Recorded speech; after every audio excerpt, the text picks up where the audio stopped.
Dear students, ఈరోజు మనం మన భారతదేశ చరిత్రలో భాగంగా అధ్యయనం చేస్తున్న అంశం ఏంటంటే ఆర్య నాగరికత. ఈ ఆర్య నాగరికత అనేటటువంటిది మన భారతదేశంలో రెండో పట్టణ నాగరికత అనే పేరుతో పిలిచినాం. ఈ రెండో పట్టణ నాగరికతకు చెందినటువంటి లేదా రెండో పట్టణ నాగరికత సామ్రాజ్య నిర్మాతలైనటువంటి ఆర్యులు అనేటటువంటి వాళ్ళు భారతదేశానికి ఏ ప్రాంతం నుంచి వలస వచ్చారనే దాని మీద భిన్నమైనటువంటి అభిప్రాయాలు వచ్చాయి. దీని మీద చాలామంది పురావస్తు శాస్త్రవేత్తలు, చరిత్రకారులు విస్తృతంగా పరిశోధనలు చేశారు. ఎందుకు విస్తృతంగా పరిశోధనలు చేశారంటే భారతదేశానికి అప్పటి వరకు తెలియనటువంటి సంస్కృత భాషని, అప్పటి వరకు భారతదేశానికి తెలియనటువంటి చారిత్రక రచనను అంటే లిఖితపూర్వకమైనటువంటి చరిత్రని అందించిన ఘనత మన భారతదేశానికి ఎవరికి దక్కిందంటే ఆర్యులకి దక్కింది. ఆర్యుల రాకతోనే మన భారతదేశంలో సంస్కృతం డెవలప్ అయింది, సంస్కృతి డెవలప్ అయింది. మన కట్టు బొట్టు నడవడిక అనేటటువంటిది ఎవరితో ముడిపడి ఉన్నదంటే ఆర్యులతో ముడిపడి ఉన్నది. మరి ఆర్యుల కంటే ముందు మన భారతదేశంలో గొప్పగా పరిపాలన చేయబడినటువంటి సింధు నాగరికతలో కూడా కట్టు ఉంది, బొట్టు ఉంది, దేవుడి ఆరాధన ఉంది, అమ్మ తల్లి ఆరాధన, పశుపతి ఆరాధన అద్భుతంగా ఉంది, ప్రకృతి ఆరాధన ఉంది కదా. మరి ఆర్యుల కాలం నుంచే మన భారతదేశంలో కట్టు బొట్టు నడవడిక సంస్కృతి సాంప్రదాయాలు పెరిగాయని చెప్తున్నారు. మరి అంతకు ముందు ఉంది కదా అంటే సింధు నాగరికత కాలంలో వీళ్ళకంటే ఆర్యుల కంటే కూడా ఎక్కువగా ఉండొచ్చు, కానీ వాటికి సంబంధించినటువంటి లిఖితపూర్వకమైనటువంటి ఆధారాలు అంతగా లభించలేదు. అంతగా కాదు, అసలు లభించనే లేదు. మీకు అర్థం కావాలని చెప్తాను, అంత కాదు, అసలు లభించనే లేదు. లిఖితపూర్వకమైనటువంటి ఆధారం అనేవి ఏమీ లేకుండా కేవలం ముద్రలు, సీల్స్ మీదనే ఆధారపడి వాళ్ళ చరిత్రను మన వాళ్ళు రాయటం జరిగింది. కానీ ఆర్యులు ఏదైతే చేశారో, ఏ విధానాన్ని అయితే భారతదేశంలో ప్రవేశపెట్టారో అదే విధానాన్ని యాజ్ టీజ్గా ఈరోజు మనం చెప్పుకోగలుగుతున్నామంటే వాళ్ళు చేసిన గొప్ప పని ఏంటంటే ప్రతిదీ కూడా లిఖితపూర్వకం చేసి పడేశారు. ఆ రోజుల్లో ఇప్పుడు మనకు ఉన్నట్టుగా అద్భుతమైనటువంటి పుస్తకాలు, క్లాస్మేట్ నోట్బుక్లు ఇలాంటివి లేకపోయినా కూడా ఆ రోజుల్లో వాళ్ళకున్న తాళపత్ర గ్రంథాల్లో ప్రతి విషయాన్ని ఒక పని చేసేది, ఎమ్మటే రాసేది. మాకు ఇది తెలుసు, మాకు ఈ దేవుడు తెలుసు, ఈ దేవుడిని ఇలా ఆరాధించినాం, మేము ఈ వస్తువుని ఇలా ఉపయోగించినాం, మేము ఇది పండించినాం, అది పండించినాం, మేము ఇన్ని రకాలైన పద్ధతులు ప్రవేశపెట్టినాం అని చెప్పి ప్రతిదీ కూడా ఆధారాలు మనకి మిగిల్చిపోయారు ఆర్యులు. అందుకనే మన భారతదేశానికి అప్పటి వరకు తెలియని సంస్కృత భాషని, అప్పటి వరకు తెలియని గుర్రాన్ని, అప్పటి వరకు తెలియని ఇనుముని పరిచయం చేసిన ఘనత ఆర్యులకు దక్కింది. ఒక్క మాటలో చెప్పాలంటే ఆర్యుల పరిపాలనా విధానం అనేటటువంటిది మన భారతదేశానికి ఒక ట్రెండ్ సెట్టర్గా చెప్పొచ్చు. ఉదాహరణకి మీకు అర్థం కావాలని చెప్తాను, అందరికీ కాస్తూ కూస్తూ సినిమా నాలెడ్జ్ ఉంటుంది. మనకి చూడండి 1989 సంవత్సరం వరకు మన తెలుగు సినిమా ఇండస్ట్రీ అంటే అంత పాత చింతకాయ పచ్చడి. ఒక 5 కొడుకులు, ఉమ్మడి కుటుంబం, వ్యవసాయం మీద ఆధారపడటం, రక్త సంబంధాలు, ఇదే నడుస్తుంది పంద. ఇక లేకపోతేనే హీరో ఉంటాడు, 5 ఫైట్లు, 6 పాటలు, ఇదే విధానం. లాస్ట్కి వచ్చేసరికి విలన్కి బుద్ధి చెప్పటం అనేటట్టు నడిచేది. ఒక్కసారిగా రామ్ గోపాల్ వర్మ ట్రెండ్ సెట్టర్ అయిండు. 1989లో అక్కినేని నాగార్జునతో అన్నపూర్ణ స్టూడియో వాళ్ళు తీసినటువంటి శివ అనే సినిమా మన తెలుగు సినిమా ప్రపంచాన్ని మార్చిపడేసింది ఒక్కసారిగా. అందుకని చూడండి, తెలుగు సినిమా ఇండస్ట్రీని గిట్ట మాట్లాడితే శివకు ముందు తెలుగు సినిమా ఇండస్ట్రీ, శివ తర్వాత తెలుగు సినిమా ఇండస్ట్రీ అంటారు. శివ అనేటటువంటి ప్రభావం మిగతా సినిమాల మీద ఇప్పటికీ ఎలా పడుతుందో సేమ్ విషయం ఏంటంటే ఆర్యుల సంస్కృతి. ఆర్యులు భారతదేశానికి రాకముందు ఒక రకమైనటువంటి సంస్కృతి మన దేశంలో ఉంది. ఆర్యులు వచ్చిన తర్వాత మన భారతదేశంలో సంస్కృతి ఒక రకంగా ఉంది. ఇప్పటికీ కూడా ఆర్య సంస్కృతి అనేటటువంటిది ఇంత కంప్యూటరైజ్డ్ అయినా కూడా ఇండియా మనం ఆర్యుల సంస్కృతి మీదనే ఆధారపడి జీవిస్తున్నాం. అక్కడ దాకెందుకు 2020వ సంవత్సరంలో ప్రపంచవ్యాప్తంగా కరోనా వచ్చి దేశాలు పతనమైపోతున్న సమయంలో ఇండియా మాత్రం నెంబర్ 1గా నిలబడ్డది. ఇండియా మాత్రం తలెత్తుకొని నిలబడింది. మిగతా దేశాల కంటే మన దేశంలో ఆ నష్టాలు, కష్టాలు అనేవి చాలా తక్కువగా జరిగినాయి. 140 కోట్ల మంది ఉన్నటువంటి దేశంలో కరోనా బాధితులైన వాళ్ళు చాలా తక్కువ మంది పడ్డారు. ఇక్కడ కూడా కొంతమందికి నష్టం జరిగింది కొంతమందికి, కానీ మిగతా దేశాలతో పోలిస్తే అంత నష్టం మన దేశంలో జరగలేదు. దానికి కారణం ఏంటో తెలుసా? మన నడవడిక, మన ఆచారాలు, మన వ్యవహారాలు, అర్థమైన మన సంస్కృతి మనని కాపాడిందని చెప్పి సామాన్యుడైన నేనంటం కాదు, ఐక్యరాజ్య సమితిలో ప్రత్యేకంగా ఉంటుంది ఏంటంటే WHO వరల్డ్ హెల్త్ ఆర్గనైజేషన్ అని ఒక సంస్థ ఉంటుంది. ఆ సంస్థ డైరెక్ట్ చెప్పేసింది, ఇది కరోనా స్టార్ట్ అయ్యేటప్పుడు ప్రపంచ దేశాల్లో చాలా వరకు యూరప్ ఖండాలు అల్లాడిపోతున్నాయి. మరి అదే కరోనా ప్రభావం కనుక ఇండియా మీద చూపిస్తే సగం ఇండియా కొలాప్స్ అయిపోతుందన్నది కరోనా స్టార్ట్ అయ్యేటప్పుడు. కానీ కరోనా 2 దశలు వచ్చినా కూడా నిలబడిందంటే ఇండియా, దానికి కారణం మన సంస్కృతి, మన నడవడిక, మనం తినే ఆహార పదార్థాలు, అర్థమైనా మన వారసత్వం మనని కాపాడిందని వాళ్ళే అంతర్జాతీయ వేదికల మీద మన గొప్పతనాన్ని చాటారంటే మన యొక్క ఈ విధానాన్ని, అంటే ఈరోజు మనం నడుచుకుంటున్న విధానాన్ని ప్రారంభించింది మనకి నాంది పలికింది ఎవరంటే ఆర్యులు. మరి అంత ప్రభావితం చేసినటువంటి ఆర్యులు భారతదేశం వాళ్ళ విదేశాల వాళ్ళ అని చెప్పి వీళ్ళ మీద రకరకాలైనటువంటి విరుద్ధమైనటువంటి అంశాలు వచ్చాయి. అయితే మన భారతదేశం వాళ్ళే ఆర్యులు అని చెప్పిన వాళ్ళు ఉన్నారు, విదేశీయులు అని చెప్పిన వాళ్ళు ఉన్నారు. వాళ్ళల్లో ప్రధానమైనటువంటి వ్యక్తుల గురించి ఇప్పుడు మనం అధ్యయనం చేద్దాం, ఓకేనా? ఆర్యులు భారతదేశం వాళ్ళ బయట వాళ్ళ అని చెప్పింది ఎవరు చెప్పారనే దాని మీద రేపు మీకు ఎగ్జామ్ పాయింట్కి అవసరం. ఇక్కడ ప్రత్యేకమైన విషయం ఏంటంటే మనం ప్రత్యేకంగా గుర్తుపెట్టుకోవాల్సింది ఈ క్లాసు ద్వారా ఆర్యులు భారతదేశానికి ఏం అందించారనేటటువంటిది ఒకటి తెలుసుకుంటున్నాం. రెండోది మనకు ఎన్నో గొప్ప విషయాలను అందించిన ఆర్యులు ఎక్కడి నుంచి మన దేశానికి వచ్చారు, లేదా మన దేశం వాళ్ళైనా అనే విషయాన్ని ఇక్కడ వీళ్ళు చెప్పిన అభిప్రాయాలు మనం చూద్దాం, ఓకేనా? చూడండి, ఆరియన్స్ అండ్ హిందూ నేషనలిజం అనేటటువంటి టాపిక్ గురించి చూసుకుంటే ఈయన మార్క్స్ ముల్లర్ గురించి తెలియని వాళ్ళు ఉండరు. హిస్టరీ మీద మినిమం నాలెడ్జ్ ఉన్న ప్రతి స్టూడెంట్కి కూడా తెలుసు. మార్క్స్ ముల్లర్ ఆసియాటిక్ సొసైటీలో సేవ చేసినటువంటి రెండో క్యాండిడేట్. మొదటి క్యాండిడేట్ ఎవరంటే విలియం జోన్స్. ఇండియా గురించి ఎవరైతే అధ్యయనం చేస్తారో వాళ్ళని ఇండాలజిస్టులు అంటారు, ఇండాలజిస్టు. అలా భారతదేశంలో ఇండియా గురించి ఫస్ట్ సారిగా అధ్యయనం చేసి ఫస్ట్ ఇండాలజిస్ట్గా పేరు పొందిన వ్యక్తి విలియం జోన్స్. అతడు 1784 సంవత్సరంలో ఆసియాటిక్ సొసైటీ అనే ఒక సంస్థని కలకత్తాలో స్థాపించి మన భారతదేశ చరిత్రని, మన భారతదేశ సంస్కృతిని పరిశోధన చేయటం ప్రారంభించాడు. ఆయన తర్వాత సెకండ్ పర్సన్ ఎవరంటే మార్క్స్ ముల్లర్. ఈయన వాస్తవానికి జర్మనీ దేశం అయినప్పటికీ వాళ్ళ జర్మనీ దేశం కంటే మన భారతదేశమే గొప్పదని పలికాడు. ఇంత గొప్ప పేరు ప్రతిష్టలు కలిగిన భారతదేశంలో నేను పుట్టకపోయానని చెప్పి బాధపడినటువంటి వ్యక్తి మార్క్స్ ముల్లరు. ఈయన ఆర్యుల మీద విస్తృతంగా పరిశోధన చేశాడు. ప్రత్యేకమైన విషయం ఏంటంటే ఈయన రెండో ఇండాలజిస్టు, ఇండియా గురించి అధ్యయనం చేసిన రెండో ఇండాలజిస్టు. ఈయన ఆర్యుల గురించి ఏమని చెప్పిండో చూడండి. The German orientalist Max Muller suggested that an Aryan speaking population introduced Sanskritic language and culture to ancient India. అంటే జర్మనీ శాస్త్రవేత్త అయినటువంటి మార్క్స్ ముల్లరు ఆయన ఏమీ సజెషన్ చేశాడంటే ఆర్యులు భారతదేశంలో వాడినటువంటి సంస్కృతం అనేటటువంటి భాష, ఓకేనా, సంస్కృతం అనే భాష ప్రాచీన భారతదేశ చరిత్రలో ఒక కొత్త యుగానికి శ్రీకారం చుట్టిందని. అదేవిధంగా ఇంకో విషయం ఏంటంటే సాంస్క్రిట్ అనేటటువంటి లాంగ్వేజ్ని, వాళ్ళ సంస్కృతిని మన భారతదేశంలో ప్రాచీన భారతదేశానికి పరిచయం చేసిన ఘనత ఆర్యులకి దక్కిందని చెప్పి పలికినటువంటి వ్యక్తి మార్క్స్ ముల్లర్. ఈయన వేదాలను ఆర్యుల పైన పరిశోధన విస్తృతంగా చేసి 4 వేదాలని ఇంగ్లీష్లోకి అనువాదం చేసినటువంటి వ్యక్తి మార్క్స్ ముల్లరు. అంతేకాదు వేదాల మీద అద్భుతంగా అధ్యయనం చేసి ఆ సమయంలో ఈయన మన భారతదేశం మీద విపరీతమైన అభిమానాన్ని పెంచుకొని ఒక డైలాగ్ కొట్టాడు, ఒక స్టేట్మెంట్ ఇచ్చాడు. ఏమన్నాడో తెలుసా?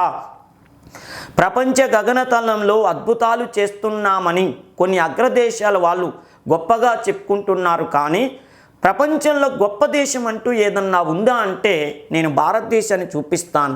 ఈ జన్మకే కాదు వచ్చే జన్మకు కూడా సరిపోయే పుణ్యం నాకు భారతదేశంలో లభించిందని పలికిన మహానుభావుడు మన మార్క్స్ ముల్లర్ అని చెప్పాలి. ఏ దేశం వాడైతేనే మన దేశాన్ని గురించి గొప్పగా చెప్పిన వాడిని మనవారిగా చెప్పుకున్నాం. మా భారతదేశంలో నాకు ఈ జన్మకే కాదు వచ్చే జన్మకు కూడా సరిపోయే పుణ్యం లభించిందని చెప్పాడు మార్క్స్ ముల్లర్. ఈయన ఏమన్నాడు చూడండి, ప్రత్యేకంగా Aryan speaking population introduced Sanskrit language and culture ancient India.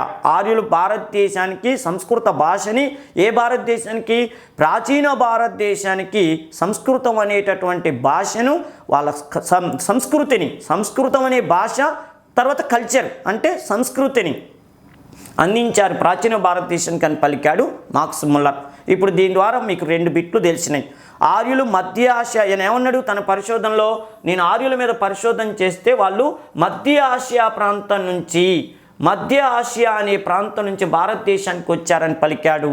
ఇంకో విషయం ఏంటంటే, నేను ఆర్యులు మధ్య ఆసియా ప్రాంతం నుంచి వలస వచ్చారని ఖచ్చితంగా ఎలా చెప్పగలుగుతున్నానంటే, నేను మధ్య ఆసియాకి వెళ్ళి అక్కడ బోగస్ కై, ఓకేనా, బోగస్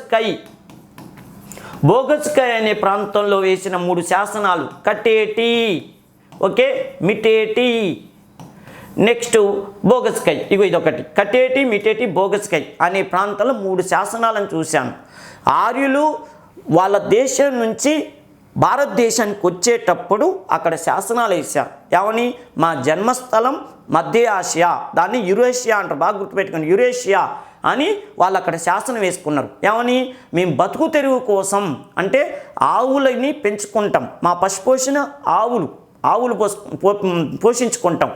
ఆర్యులు ఏమని రాసుకున్నారు, ఆవుల్ని పోషించుకునే మేము బతుకు తెరువు కోసం బయటికి వెళ్ళిపోతున్నాం. ఎందుకు వెళ్ళిపోతున్నాం అంటే, ఈ మధ్య ఆసియా లేదా యురేషియాలో పచ్చిగడ్డి కొరత వచ్చింది. పచ్చిగడ్డి కొరత రావటం వల్ల వాటి కోసం మేము వెళ్ళిపోతున్నాం. ఎందుకు, మా ప్రధాన వృత్తి ఆవుల పోషణ. మరి ఆవులకి పచ్చిగడ్డి కావాలి కదా, అవి ఎక్కడుంటే మేము అక్కడ. అందుకని చూడండి, నీళ్ళు ఎక్కడుంటే పచ్చిగడ్డి అక్కడ, పచ్చిగడ్డి ఎక్కడుంటే ఆవులు అక్కడ, ఆవులు ఎక్కడుంటే ఆర్యులు అక్కడ. ఆ ఉద్దేశంతో మేము బయటికి వెళ్ళిపోతున్నాం అని చెప్పి ఆ శాసనంలో వేయించుకున్నారు అన్నారు. ఇప్పుడు 2 బిట్లు. మధ్య ఆసియా ప్రాంతం నుంచి ఆర్యులు వచ్చారని చెప్పింది మార్క్స్ ముల్లర్. నెక్స్ట్ మధ్య ఆసియా, మార్క్స్ ముల్లర్ ఏ దేశస్తుడు, జర్మనీ దేశస్తుడు. ఆయనకి ఏమంటారు, సెకండ్ ఇండియాలజిస్ట్ అంటారు. ఇండియాలజిస్ట్ అంటే ఏంది, ఇండియా గురించి అధ్యయనం చేసిన వాడిని ఇండియాలజిస్ట్ అంటారు. ఫస్ట్ ఇండియాలజిస్ట్ ఎవరు, విలియం జోన్స్ ఏ సంస్థను స్థాపించాడు, ఆసియాటిక్ సొసైటీ అనే సంస్థను స్థాపించాడు. ఎప్పుడు, 1784. దానిలో చేరిన 2వ వ్యక్తి ఎవరు, మన మార్క్స్ ముల్లర్. ఈయన వేదాలని ఇంగ్లీష్ భాషలోకి అనువాదం చేశాడు. వేదాలను ఇంగ్లీష్లో అనువాదం చేసే ఇచ్చిన స్టేట్మెంట్ ఏంటి, ప్రపంచ గగనతలంలో అద్భుతాలు జరుగుతున్నాయని ప్రపంచ దేశాల్లో కొన్ని దేశాలు గర్వపడుతున్నాయి, కానీ ప్రపంచంలో అద్భుతం అంటూ ఏదైనా దేశం ఉందంటే నేను భారతదేశాన్ని చూపిస్తాను. ఈ జన్మకే కాదు, వచ్చే జన్మకు కూడా సరిపోయే పుణ్యం నాకు భారతదేశం లభించిందని పలికాడు marks Muller. Okay, thank you sir. Next Dayananda Saraswati. ఈయన లేకపోతే 19వ శతాబ్దంలో ఇండియాకి ఎంతో నష్టం జరిగేది. ఈయన లేకపోతే, ఈయన అరుపులు, ఈయన కేకలు, ఈయన నినాదాలు లేకపోతే ఇండియా చాలా నష్టపోయేది. మీ అందరికీ తెలుసు, ఈయన లేకపోతే ఇండియా సర్వం కూడా బ్రిటిష్ వాళ్ళ హ్యాండ్ ఓవర్లోకి వెళ్ళిపోయేది. ఎందుకంటే ఒకడు ఎదిరించేవాడు లేకపోతే ఇష్టం వచ్చినట్టు ఆడుకోవచ్చు. కానీ బ్రిటిష్ వాళ్ళకి సినిమా 70mm చూపించినటువంటి వ్యక్తి దయానంద సరస్వతి. మీ అందరికీ తెలుసు, 1813 చార్టర్ చట్టం ప్రకారం భారతదేశంలో క్రైస్తవ మతాన్ని, ఓకేనా, ఇందులో ఆ మతం వాళ్ళు ఉంటే నన్ను తిట్టుకోవద్దమ్మా, పాఠం వరకే చెప్తున్నా, కానీ దానిలో ఉన్న భావావేశాల జోలికి మాత్రం నేను వెళ్ళను. మీకు నా లక్ష్యం ఏంటంటే మీకు ఆ పాఠం అర్థం కావాలని. ఓకే కదా, చూడండి, 1813వ సంవత్సరంలో బ్రిటిష్ వాళ్ళు క్రైస్తవ మతాన్ని అధికారికంగా రుద్దాలని చెప్పి ఒక చార్టర్ చట్టం తెచ్చారు. ఆ చట్టం ప్రకారం ఏంటంటే, ఇప్పటి వరకు భారతదేశాన్ని పరిపాలన చేస్తున్న బ్రిటిష్ ఈస్ట్ ఇండియా కంపెనీ వాళ్ళు ఇక నుంచి వ్యాపారంతో పాటు మన మతాన్ని కూడా ప్రచారం చేయాలని చెప్పి వాళ్ళ మీద కండిషన్ పెట్టారు. ఈస్ట్ ఇండియా కంపెనీ వాళ్ళ మీద బ్రిటిష్ పార్లమెంట్ పెట్టింది కండిషన్. దాంతో ఇండియాలో ఎన్నో క్రైస్తవ మిషనరీలు వచ్చినాయి, ఎన్నో హాస్పిటల్స్ వచ్చినాయి, ఎన్నో విద్యాలయాలు వచ్చినాయి. వచ్చి ఒక్కసారిగా హిందువులందరినీ ఏం చేస్తున్నారు, మతం మార్పించేటని పని చేస్తున్నారు. ఈ సమయంలో ఒకరి ఆవేదన, ఒకరి యొక్క బాధ ఆర్య సమాజం అనే సమాజం స్థాపనకు దారితీసింది. 1875వ సంవత్సరంలో బొంబాయిలో ఆర్య సమాజం అనే సమాజాన్ని స్థాపించాడు దయానంద సరస్వతి. ఆయన ఏమన్నాడు, go back to the Vedas అంటే వేదయుగాలకు వెళ్దాం పదండి. ఆర్యుల కాలంలో మన భారతదేశ కల్చర్ ఎలా ఉందో అలాంటి కల్చర్ని ఈరోజు తెచ్చుకుందాం. ఏందిరా ఇది, ఏంది ఆలోచన? ఇండియాలో వేరే మతం వాళ్ళు ఇట్లా ప్రచారం చేసుకుంటుంటే మనం చేతులు కట్టుకొని కూర్చుంటే మన మతం హిందుస్థాన్ అనే దేశంలో హిందూ అనే లేకపోతే ఈ దేశాన్ని హిందుస్థాన్ ఎవరంటారా అని చెప్పి ప్రతి ఒక్కరిని కూడా కదిలించాడు. ఆయన డైలాగులతో ఉద్యమ నినాదంలో భారతదేశ జాతీయోద్యమానికి దారితీసేటట్టు చేసిన వాడు దయానంద సరస్వతి. ఈయన ఆర్య సమాజాన్ని స్థాపించిన తర్వాత సత్యార్థ ప్రకాశిక అనే ఒక పత్రికను పెట్టి ఆ గ్రంథాన్ని పెట్టాడు, పత్రికను పెట్టాడు. మొత్తానికి గ్రంథం బాగా పాపులర్ అయింది. చూడండి, Dayananda Saraswati, okay, founder of Arya Samaj, okay, argued that Aryans came to this country from Tibet shortly after the down of creation. విషయం ఏంటంటే భారతదేశానికి ఈయన స్టోరీ మొత్తం ఇక్కడ చూస్తే దయానంద సరస్వతి ఆర్య సమాజ స్థాపకుడు. ఈయన ఏమన్నాడు? ఆర్యన్స్ భారతదేశానికి టిబెట్ అనే ప్రాంతం నుంచి వచ్చారు. వీరు మన సృష్టి ఆరంభంలో లేదా మన సంస్కృతి ఆరంభంలో మనకి ఎన్నో విషయాలను నేర్పినటువంటి వాళ్ళు ఎవరంటే ఆర్యులు. చూడండి, Aryans came to this country from Tibet shortly after the turn off creation. సృష్టి ఆరంభమవుతున్నప్పుడు మన భారతదేశానికి వచ్చి మన భారతదేశంలో ఎన్నో అద్భుతాలు చేశారు ఈ ఆర్యులని చెప్పి ఆర్యులని ప్రత్యేకంగా టిబెట్ నుంచి వలస వచ్చారని చెప్పిన వ్యక్తి ఎవరంటే దయానంద సరస్వతి. ఓకే కదా, ఆర్య సమాజం అనే సమాజాన్ని పెట్టాడు. ప్రత్యేకంగా సత్యార్థ ప్రకాశిక అనే గ్రంథాన్ని రాశాడు. నెక్స్ట్ విషయం ఏంటంటే ఈ దేశంలో స్వరాజ్యం అనే పదాన్ని మొట్టమొదటిసారిగా ఉపయోగించింది దయానంద సరస్వతి. మీ అందరికీ తెలుసు, ఆవులని పెంచింది ఆర్యులు. మనం ఆవుల్ని గౌరవించాలి, ఆర్యుల్ని గౌరవించాలని చెప్పి ఈయన గో సంరక్షణ సమితిని ఒక సమితిని కూడా స్థాపించాడు. హిందూ మతంలో పుట్టి వేరే మతంలోకి వెళ్తున్న వాళ్ళని తిరిగి హిందూ మతంలో తీసుకురావటం కోసం శుద్ధి ఉద్యమం అని చెప్పి ఒక ఉద్యమాన్ని కూడా స్టార్ట్ చేశాడు. ఇప్పుడు మనకు అవసరమైన విషయం ఏంటంటే ఆర్యులు టిబెట్ ప్రాంతం నుంచి వలస వచ్చారని చెప్పాడు. ఈయనేమో ఇది ఆర్యులు మధ్య ఆసియా నుంచి వలస వచ్చారని చెప్పిండు. బాలగంగాధర తిలక్ అతివాద నాయకుడు. ఈయన ప్రతిదీ కూడా పొద్దున్నే నిద్ర నుంచి లేచేటప్పుడు మంచం ముందు నుంచి లేచేటప్పుడే అనుకునేవాడు, ఈరోజు బ్రిటిష్ వాళ్ళ మీద ఏ ఉద్యమం చేయాలి, దుమ్ము లేపాలి, ఇవ్వాలి, బ్రిటిష్ వాళ్ళని ఒక ఆట ఆడుకోవాలి. నిద్రలేసేటప్పుడే బ్రిటిష్ వాళ్ళతో ఇవ్వాలని నేను ఏం యుద్ధం చేయాలని ఆలోచించుకొని నిద్రలేసేటటువంటి వ్యక్తిత్వం అనమాట ఏంది. ఈయన ఉత్సాహం ఎంతోమంది తీవ్రవాదులను తయారు చేయించింది. Balagangadhara Tilak, okay, argued that the Aryans migrated to India from the Arctic circle, okay, in 88,000 BC.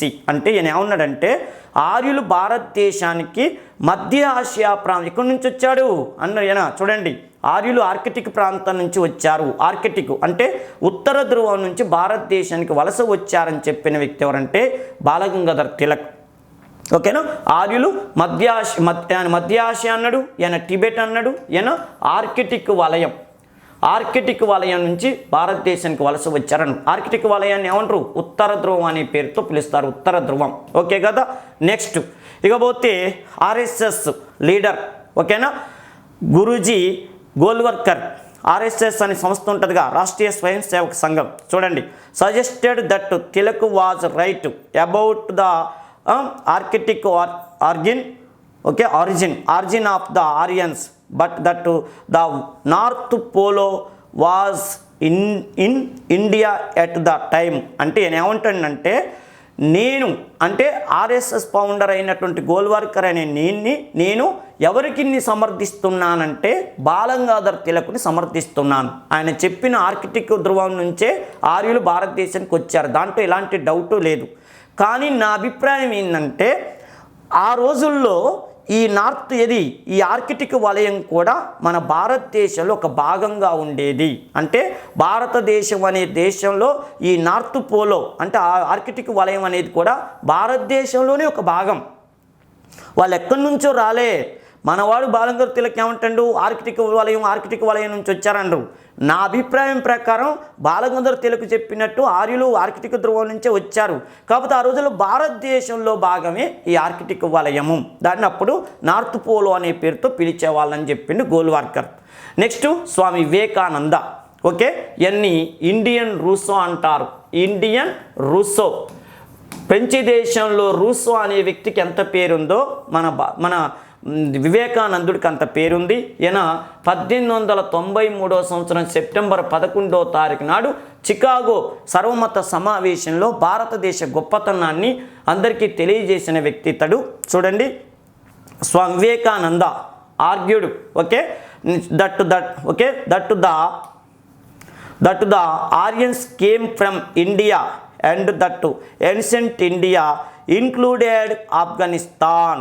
చూడండి, ఈయన ఏమంటాడు, ఆర్యులు భారతదేశానికి ఆఫ్ఘనిస్తాన్ నుంచి వచ్చారు. ఆఫ్ఘనిస్తాన్ కాకపోతే ఆ రోజు ఆఫ్ఘనిస్తాన్ కూడా ఇండియాలో భాగమే అన్నాడు వివేకానందుడు. ఓకేనా?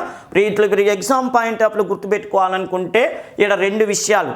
ఆర్యుల జన్మస్థలం పైన అభిప్రాయాలు చెప్పిన వాళ్ళు ఎవరెవరు, ప్రముఖ వ్యక్తులు ఎవరంటే మార్క్స్ ముల్లరు, దయానంద సరస్వతి, బాలగంగాధర తిలక్, గోల్వార్కరు, వివేకానందుడు, అరబింద ఘోష్. ఓకే కదా? చూడండి, ఈయన ఏమంటాడు, ఆఫ్ఘనిస్తాన్ ప్రాంతం నుంచి ఆర్యులు వచ్చారు, కాకపోతే ఆఫ్ఘనిస్తాన్ ప్రాంతంలో ఆ రోజుల్లో భారతదేశం భాగం అని చెప్పింది వివేకానందుడు. Next Shri Aurobindo believed that Dravidian languages were closely related the Sanskrit. ఏనేమంటాడు, దక్షిణ భారతదేశంలో ప్రజలు మాట్లాడే ద్రావిడ భాషలకి దగ్గర సంబంధం ఏ భాషతో ఉంది? సాంస్క్రిట్తో ఉన్నది. అందుకని ఆర్యులు ఎవరో కాదు, భారతీయులే అని చెప్పిన వ్యక్తి ఎవరంటే అరబిందో అంటారుగా ప్రత్యేక అతివాద నాయకుడు. ఓకే, అరబిందో అంటారుగా అతివాద నాయకుడు. ఆయన భారతదేశంలో బాలగంగాధర తిలక్, బిపిన్ చంద్రపాల్, తర్వాత ప్రత్యేకమైన విషయం ఏంటంటే మనకి లాలా లజపత్ రాయ్, లాల్ బాల్ పాల్ అనే వాళ్ళు జాతీయోద్యమంలో కీలక పాత్ర పోషించినప్పుడు వాళ్ళతో చేతులు కలిపి కొన్ని రోజుల పాటు తీవ్రవాద కార్యకలాపాలకు శ్రీకారం చుట్టిన వ్యక్తి అరబింద ఘోష్. ఈ అరబింద ఘోష్ లాస్ట్కి వచ్చేసరికల్లా బ్రిటిష్ వాళ్ళతో నాకెందుకు గొడవ అని చెప్పి బాగా జుట్టు పెంచి బ్రిటిష్ వాళ్ళు గుర్తుపట్టకుండా ఉండాలని చెప్పి పాండిచ్చేరి దగ్గరికి వెళ్ళి ఒక ఆశ్రమం పెట్టుకొని సన్యాసం స్వీకరించిన వ్యక్తి. కానీ మొదట్లో మాత్రం దుమ్ము లేపాడు. ఏమన్నాడు, మితవాద యుగం వల్ల దేశానికి స్వాతంత్రం రాలేదు అని చెప్పి అతివాద యుగం ద్వారానే దేశానికి స్వాతంత్రం రావాలని చెప్పి మితవాదుల మీద సెటైర్లు వేస్తూ ముసలి వాళ్ళ చేతులకి బలుబులా అంటే ముసలోళ్ళ చేతుల్లో బల్బులు పెడితే ఏం వెలుగుతాయి, అది వయసోళ్ళకి ఇవ్వండి, దుమ్ము లేస్తుందని చెప్పి మితవాదుల పైన సెటైర్లు వేస్తూ అనేకమైనటువంటి వ్యాసాలు రాసినటువంటి వ్యక్తి అరవింద ఘోష్. ఈయన బిపిన్ చంద్రపాల్తో కలిసి కొన్ని రహస్య పత్రికలను కూడా బెంగాల్ ప్రాంతంలో పెట్టాడు.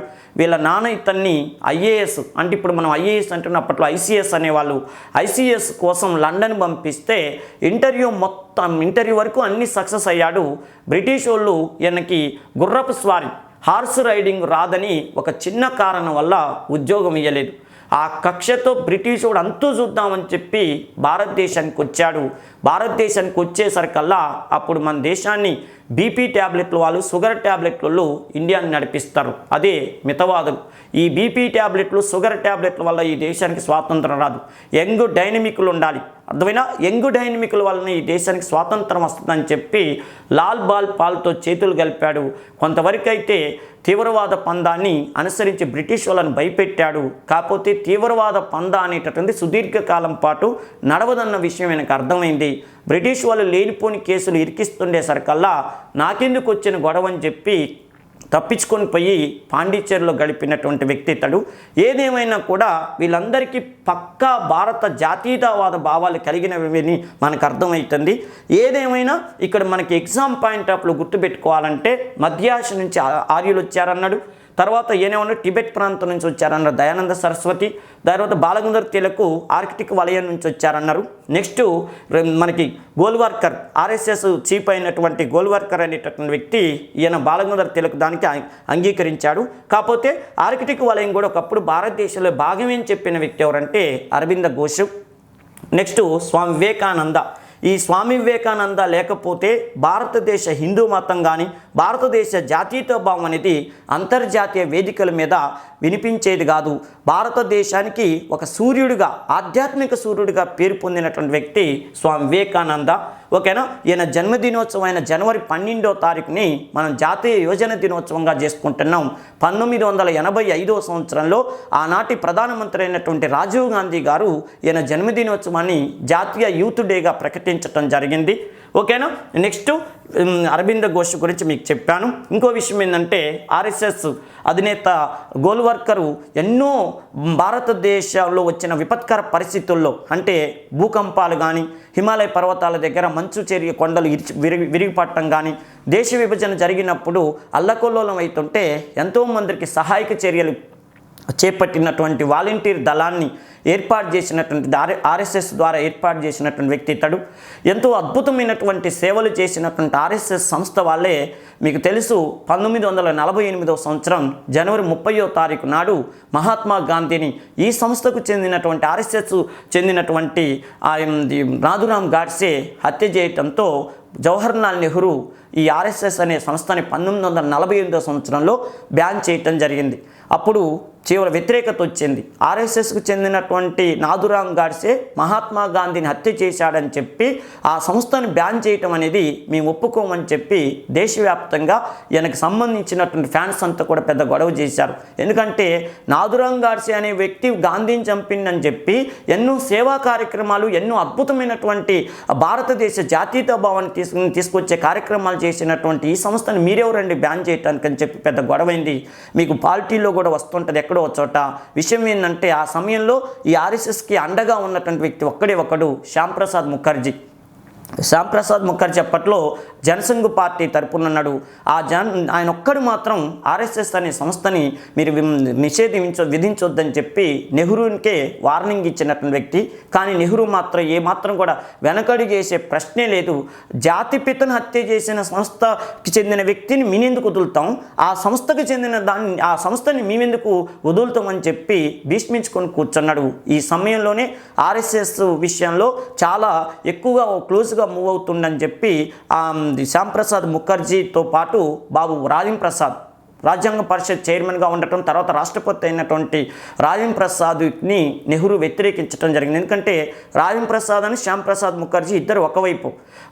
శ్యాంప్రసాద్ ముఖర్జీ ఆర్ఎస్ఎస్ నిషేధించడం నాకు ఇష్టం లేదని పార్లమెంట్లో గొడవ చేస్తుంటే శ్యాంప్రసాద్ ముఖర్జీకి ఫుల్ సపోర్ట్ ఇచ్చిన వ్యక్తి నాటి రాష్ట్రపతి రాజేంద్ర ప్రసాద్. ఆ సమయంలో నెహ్రూకి ఈ శ్యాంప్రసాద్ ముఖర్జీ గొడవ పక్కన పడి ఎవరెవరికి గొడవ స్టార్ట్ అయిందంటే రాష్ట్రపతిగా ఉన్నటువంటి రాజేంద్ర ప్రసాద్ కను ఈ మన నెహ్రూకి ఇద్దరికి డి అంటే డి అయింది. ఏ విషయం మీద? ఈ ఆర్ఎస్ఎస్ గొడవ మీద. ఈ గొడవ చిలికి గాలివాన్ అయ్యి ఏమైందంటే 2 సార్లు రాష్ట్రపతిగా పనిచేసినటువంటి రాజేంద్ర ప్రసాద్ గారు 3వసారి రాష్ట్రపతిగా నామినేషన్ అయిపోతున్నప్పుడు నెహ్రూ ఈ కోపాన్ని మనసులో పెట్టుకొని ఒక మాట అంటాడు, ప్రతిసారి మీరే రాష్ట్రపతి అయితే మరి కొత్త వాళ్ళకు అవకాశం ఇవ్వాలి కదా, మరి మీరు మనసు మార్చుకోరా అన్నాడు. చూడండి, ఆయనకి ఇష్టం లేకపోవటం వల్ల ఈ డైలాగ్ కొట్టిండు. ప్రతిసారి ఇప్పటికీ మీరు 2 సార్లు రాష్ట్రపతి పనిచేశారు, ఇంకెన్నిసార్లు ఉంటారు, ఇక వదిలే రాదని అంటే ఆయన ఒక్క మాటకి అసలు మాట్లాడకుండా నామినేషన్ పత్రం ఆడ పడేసిపోయిందంట. అదే మాలాంటోడు మీలాంటోడు అయితే ఒక్క మాట నెహ్రూని అనేవాడు. ఏమంటాడంటే, మరి నువ్వు కూడా దేశానికి స్వాతంత్రం వచ్చినప్పటి నుంచి ప్రధానమంత్రి పనిచేస్తున్నావు కదా, మరి నువ్వు కూడా తప్పుకుంటే కొత్త వాళ్ళకి అవకాశం ఇస్తారు కదా అంటే ఎలా ఉండేది కిక్కు. కానీ గొప్పోళ్ళు అట్లా మాట్లాడేటట్టుంది. అర్థమైందా? ఏదేమైనా కూడా ఆర్ఎస్ఎస్ అనే వివాదం వల్ల ఇద్దరు స్నేహితుల మధ్య గొడవ వచ్చింది. ఈ వివాదం ఆ గొడవకు దారితీసింది. జవహర్లాల్ నెహ్రూ రాజేంద్ర ప్రసాద్ చాలా క్లోజ్గా ఉండేవాళ్ళు. శ్యాంప్రసాద్ ముఖర్జీ వల్ల ఈ గొడవ వచ్చిందని చెప్తారు. ఏదేమైనా కూడా వీళ్ళందరూ ఈయనకు భారతదేశం అంటే ఇష్టం, వీళ్ళందరికీ హిందూ మతం అంటే ఇష్టం. అర్థమైంది కదా? అది గుర్తుపెట్టుకోండి. ఈయనకి భారతదేశం మతంతో సంబంధం లేక భారతదేశాన్ని ప్రేమించాడు.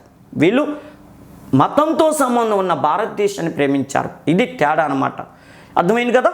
ఒక ముఖ్యమైన విషయం ఏంటంటే ఈయన భారతదేశం గురించి సంబంధించిన పుస్తకాలు చదివి భారతదేశం మీద అభిమానాన్ని పెంచుకుంటూ, భారతదేశానికి సంబంధించిన వేదాల గురించి చదివి దేశం ఇంత గొప్పదా అని చెప్పి ఆయన దేశం మీద విపరీతమైన, మన దేశం మీద వాళ్ళ దేశం కంటే మన దేశం మీద విపరీతమైన అభిమానాన్ని పెంచుకుంటూ, అందుకని ఏమని చెప్పిండు, నేను భారతదేశంలో పుట్టనందుకు చాలా బాధపడుతున్నానని చెప్పిండు మన ఎవరైనా మార్క్స్ ముల్లర్. అర్థమైనా? నేను భారతదేశంలో పుట్టినందుకు చాలా గర్వపడుతున్నానని చెప్పిన వాడు అంతర్జాతీయ వేదిక మీద వివేకానందుడు. భారతదేశంలో పుట్టినందుకు గర్వపడుతున్నాను అన్నాడు. ఓకేనా? ఏదేమైనా కూడా ఆర్యులు అనేటటువంటి టాపిక్ మీద మీకు కొంత అవగాహన వచ్చింది. ఎవరి వ్యక్తిత్వం ఏంటనేటటువంటి దాని మీద కూడా మీకు అవగాహన వచ్చిందని నేను అనుకుంటున్నా. ఓకేనమ్మా? ఇది విషయం.